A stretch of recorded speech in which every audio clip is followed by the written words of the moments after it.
Hello everyone, in this video I'll go over two of the best 4-star characters in Chaos Zero Nightmare, Cassius and Nia. Both of their kits revolve around deck manipulation tactics and are a bit complicated to understand for newer players. So I'll try to make it easy for you to understand how they actually work and how you should play them. Hopefully after watching this you will have a clearer idea and you won't have to spam their cards randomly wishing for things to happen. Let's get started.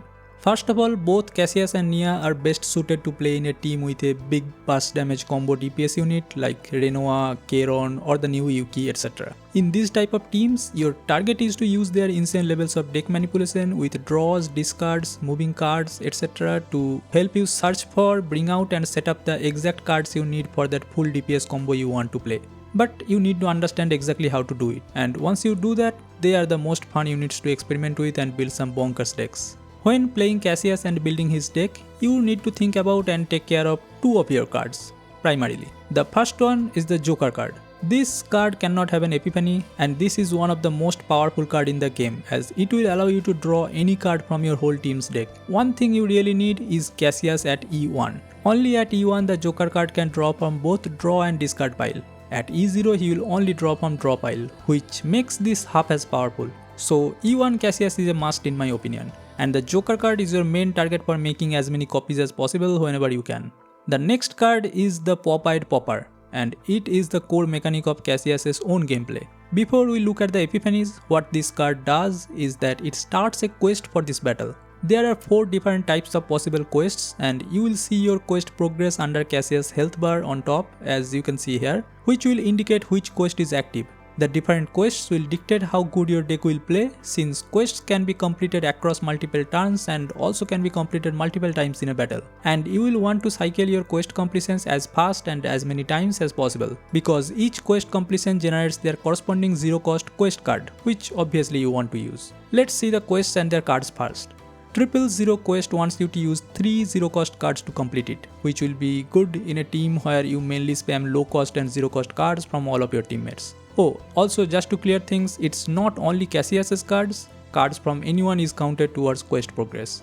And if any card's cost is changed to 0, that will also count. It's same for all of the other cost related cards. It counts for the cost when you play the card, not its original one. Once 000 is fulfilled, you get the 000 attack card, a solid zero cost attack if you have played a lot of attack cards on that turn.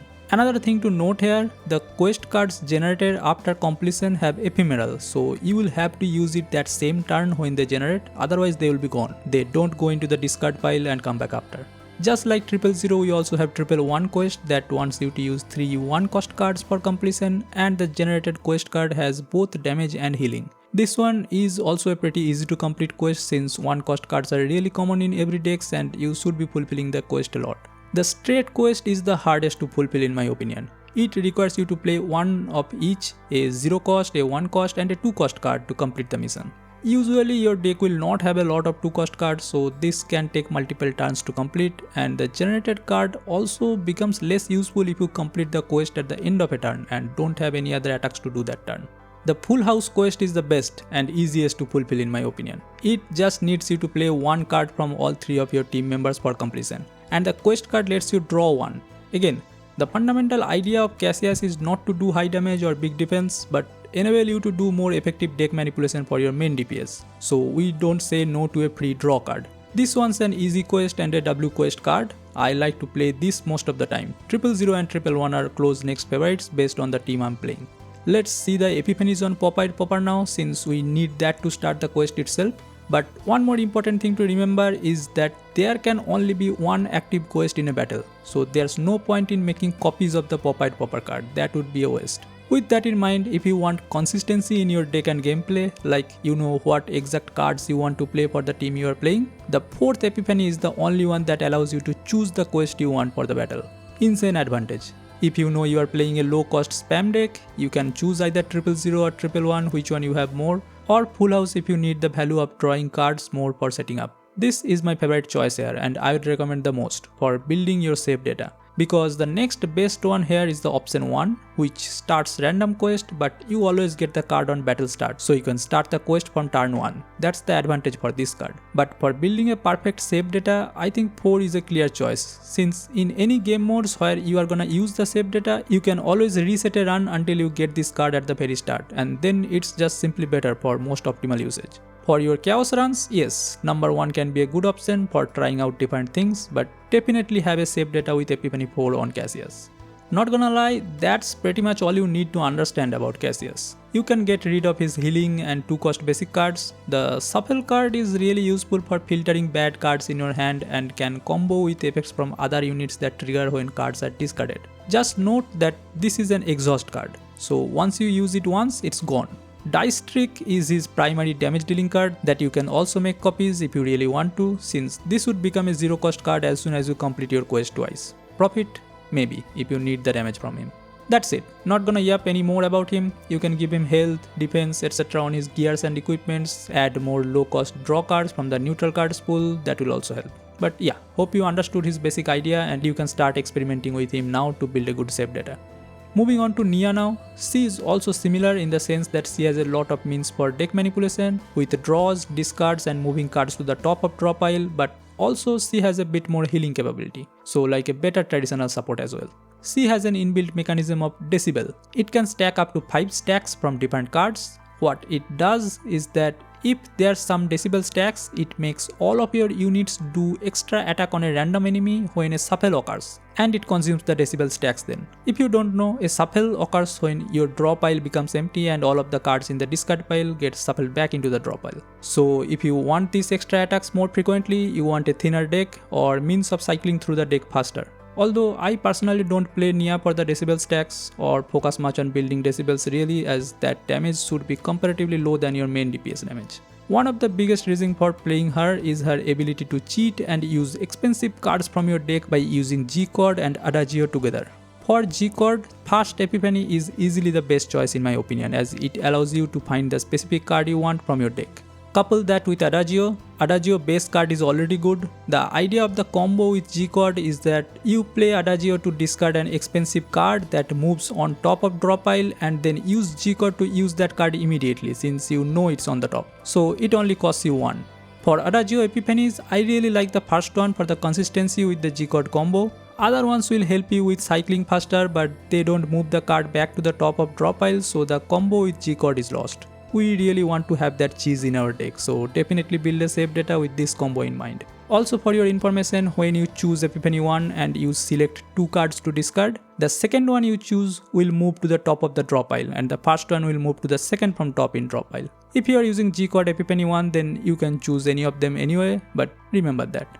I'm not a big fan of either Soul Reap or Mute Accent cards. They can help you discard your cards faster for more deck cycling, but otherwise you can go for the Epiphany that best suits for the specific deck you are trying to build. Like for example, I definitely try to avoid any 2 cost upgrades here for Soul Reap, and I like the return so I can decide when and what to do with it.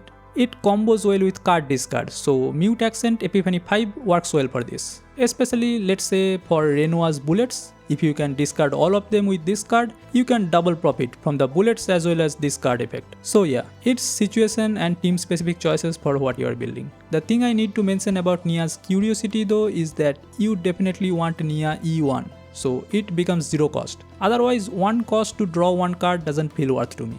This card is a bit peculiar, so you need to be a bit careful about what you are discarding. The positive is that it can also combo with the previous G-Chord Adagio combo we mentioned. You can find an expensive card with Curiosity that's not in your hand, move it to top of draw pile with Adagio and then activate with G-Chord. Very powerful combo. You can also combo it with only G-Chord to take advantage of the 2 discards. If you saw 2 garbage cards when using G-Chord first, you can then use Curiosity to discard them so your next draw will have better chance to pull useful cards. A more elaborate combo would be to try and draw out an expensive card with G-Chord first. If it's not there among the top 3, then you can use the Proto skill to rewind last action and use Curiosity now to clear out the top 3 and use G-Chord again to try to find that card. A big example for such a target to find with G-Chord is this neutral card, Glorious Resistance. It's expensive, but it permanently makes all your turns 4 AP. Without Mika, this card is one of your best source of AP positiveness. And if you are playing Cassius, Nia and a hypercarry DPS in the same team, you need to have AP to act out all these combos and stuff in one turn. This card is really good for that. But you always want to find it with G-Core to activate it at the start of battle, otherwise just reset and try again. Some other really good neutral cards for addition is this one. It's literally a G-Core dupe without the choice but can still combo with Adagio. Gearbag and Reorganize are universally good neutral cards for any supports. This new Forbidden card is also really good. It can permanently reduce cost of a card, but the randomness can be annoying to target a specific card. And lastly, Spirit K-Fox is probably the best card in the game, might even be better than Cassius Joker. It can duplicate a card. You can do so many things with another copy of an expensive card in your deck and using the Adagio G-Code Curiosity combo. That is pretty much it. I do not want to make this video much longer. I just wanted to make the idea of Cassius and Nia more clear and easier to understand for everyone, so you can also experience the fun of building decks around them and see what you can do. I will include a written guide for both of them in the description below, not by me, but thanks to them they have made a really good and more detailed write-up if you want to know and learn more. Lastly, I saw this meme on Reddit recently about finding cards with Cassius and Nia, and that's what made me want to make this video. Very accurate representation. Anyway, thanks for watching. Do like and subscribe if you thought it was helpful, and feel free to share your thoughts in the comment section below. I'll see you all later. Goodbye.